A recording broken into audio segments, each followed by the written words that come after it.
ওয়ালাইকুম রহমতুল্লাহি ওয়া বারাকাতুহু। আমার ভিডিওগুলো দেখতে থাকুন, দেখতে দেখতে ভালো লাগে, ভালোবাসা হয়ে যাবে ইনশাআল্লাহ। দলীয়করণ রয়ে গেছে, শুধু রূপ বদলাচ্ছে, ইফতেখারুজ্জামান বললেন। আসুন বিস্তারিত দেখি। গণ অভ্যুত্থানের পরে দলীয়করণ রয়ে গেছে, শুধু রূপ বদলাচ্ছে বলে মন্তব্য করেছেন ট্রান্সপারেন্সি ইন্টারন্যাশনাল বাংলাদেশের টিআইবি নির্বাহী পরিচালক ইফতেখার জামান। তিনি বলেন, গণ অভ্যুত্থানের পর রাজনৈতিক দল ও আমলাতন্ত্র বৈষম্য বিরোধী চেতনা বাস্তবায়নে সফল হয়েছে। এমন উদাহরণ খুবই বিরল। এখনও দলীয়করণ রয়ে গেছে, বদলেছে শুধু রূপ। শুক্রবার রাজধানীর ধানমন্ডিতে টিআইবির কার্যালয়ে নির্বাচন বিষয়ক এক সাংবাদিক প্রশিক্ষণ কর্মশালার উদ্বোধনী অনুষ্ঠানে তিনি এসব কথা বলেন।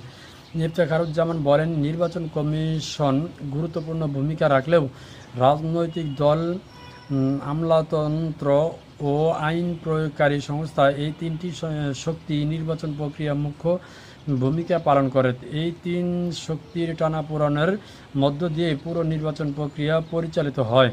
তিনি বলেন, গত ৫৪ বছর ধরেই দলীয়করণের কারণে দেশে নানামুখী সমস্যার মধ্য দিয়ে যাচ্ছে। তাই এসব দুর্বলতাকে মাথায় রেখে নির্বাচন প্রক্রিয়া পরিচালনা করতে হবে। একই সঙ্গে কোথাও কোথাও বিচ্যুতি ঘটছে, সেটিও চিহ্নিত করা জরুরি। এসব বিষয় মাথায় রেখে সংস্কার কমিশনের কাছে একাধিক প্রস্তাব দেওয়া হয়েছে। যদিও সব কিছু সত্ত্বেও নির্বাচন কমিশন চাইলে এটি সুষ্ঠু নির্বাচন আয়োজন করা সম্ভব। খবর হচ্ছে বিডি প্রতিদিন।